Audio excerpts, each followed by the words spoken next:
But exchange is something that a lot of students who, including myself, in high school didn't really know a lot about. And then you get to university and you start to hear little wisps of this, and maybe you go to the orientation for choosing to do a semester abroad or a year abroad, or even they call them group studies, which is shorter term things. Sometimes they happen in the summer, sometimes they happen over like winter break, or sometimes it's really short, even like your reading breaks in the fall and in the winter semester. These are really great opportunities to experience a different culture and to allow yourself to travel, but still feel educational.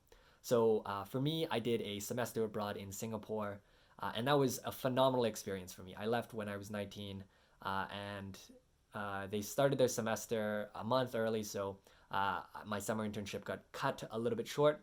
Thank goodness I found one that was accommodating for that. Oftentimes, they'll bring you in, companies will bring you in as a summer intern to specifically cover a certain role.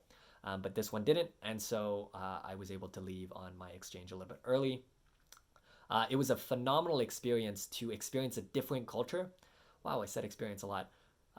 We'll stop saying experience, but the time that you have and the things that influence who you are after your exchange are phenomenal. It's a time where you can be someone different. You can get that fresh start that you do when you first start university, in a different country, in a different place where nobody knows you, and where you probably don't even know what you want to do there. So, by all means, have a look into your opportunities to do an exchange if you're going into Haskayne.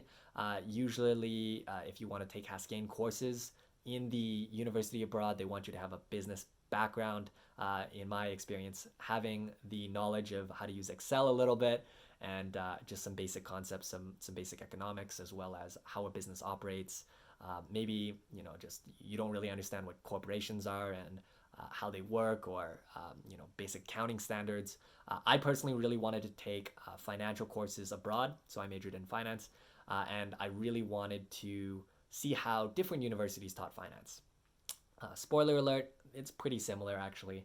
Finance can only be taught in so many ways before you start of getting into the territory of creative accounting, which is not allowed and very illegal.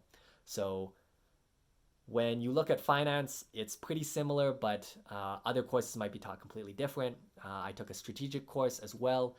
That was really fascinating because of the companies they chose. When you're in a different part of the world, different companies are big. Here in Calgary, we have the big oil companies. So a lot of the perspective is around these oil companies, since most of our graduating students will be working for these oil companies, in either Enbridge or TransCanada, Suncor, and many more as well, of course. But these are not companies that are even on the radar to people who live in Singapore. They're a more, some might call them a greener place. They care more about renewable energy or sustainable buildings and LEED certifications and things like that other places are catching up to, including Calgary, of course. But it's just different companies that we're not aware of that they study. For example, like Redmart was a grocery chain that was acquired, and they had fantastic speaker events as well.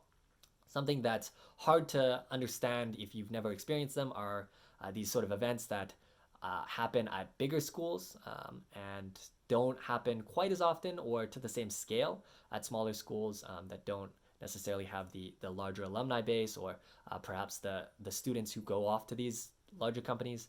But UCalgary is working on that. Last year they had a Facebook event.